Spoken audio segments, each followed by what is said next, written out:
Today, the head of Texas DPS testified before the state Senate saying the Uvalde school shooting could have been stopped in just 3 minutes. That testimony coming in wake of these new photos from inside of Robb Elementary, like this one obtained by Tony Poletsky with the Austin American-Statesman and our sister station KView in Austin.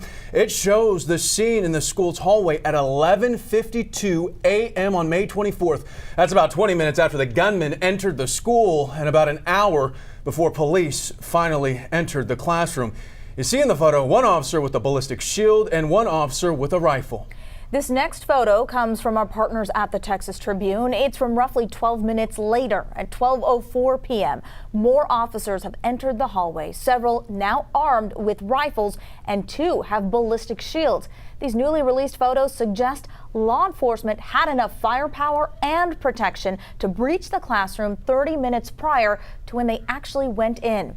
There were 2 hearings at the state capitol today about the police response to the school shootings, and we have team coverage. We're going to start with Jason Miles. And Jason, an investigator telling the state Senate the Uvalde massacre could have ended in 3 minutes. That's right. You heard in the open there DPS Director Steve McCraw saying this situation was, quote, an abject failure, saying the response goes against everything officers trained for in an active shooter situation. Now, an updated timeline, a timeline just updated yesterday, we're told, helped tell the story of how officers responded 1 month ago today, beginning with the Uvalde CISD Police Department led by Chief Pete Arredondo. McCraw says Arredondo waited for rifles, shields, and even door keys following an initial confrontation with the shooter. Turns out both the exterior school door and interior classroom doors where the victims died were unlocked. McCraw repeatedly reminded the committee that it took 1 hour, 14 minutes, and 8 seconds to finally neutralize the shooter. The only thing stopping a hallway of dedicated officers from entering room 111 and 112 was the on-scene commander, who decided to place the lives of officers before the lives of children. McCraw saying the updated timeline is based in large part on body camera and other footage that has yet to be released to the public, adding that Arredondo should have considered handing command over to someone else or another agency even. A number of senators also questioning why DPS just didn't take over.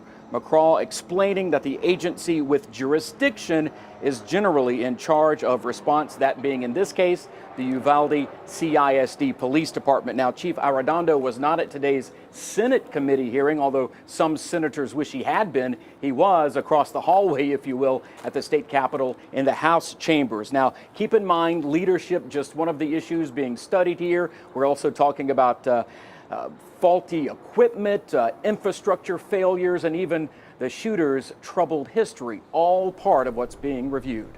Reporting live, Jason Miles, KHOU 11 News.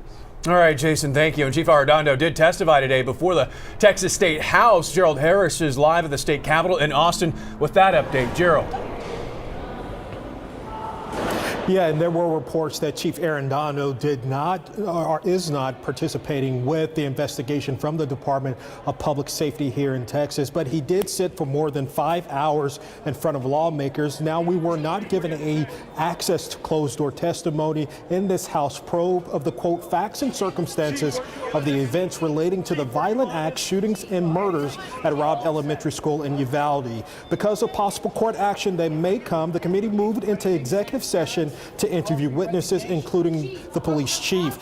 With changing narratives surrounding the shootings, there's more questions than answers surrounding the incident. Take a listen as we attempted to hear from Arredondo directly. Chief, were you honest? Chief, were you honest? Chief, so how the testimony was all to say? How'd it go? Oh, hey again, Chief. Yeah. Chief, what anything to say to the parents who called for your resignation? Chief, McCraw said that you were wrong in the moment. Now, as you just heard, several questions were asked with no response. In a condensed timeline by the Texas Department of Public Safety, Chief Arredondo told his police officers to wait while he asked for keys and a breaching tool, despite the door being unlocked, according to officials. Now, records and surveillance video also shows the police force with shields and long guns as they waited outside of the classroom room where the gunman began killing the children and teachers inside. Now, again, officers waited outside for more than 1 hour and 10 minutes. Reporting in Austin, Gerald Harris, KHOU 11 News.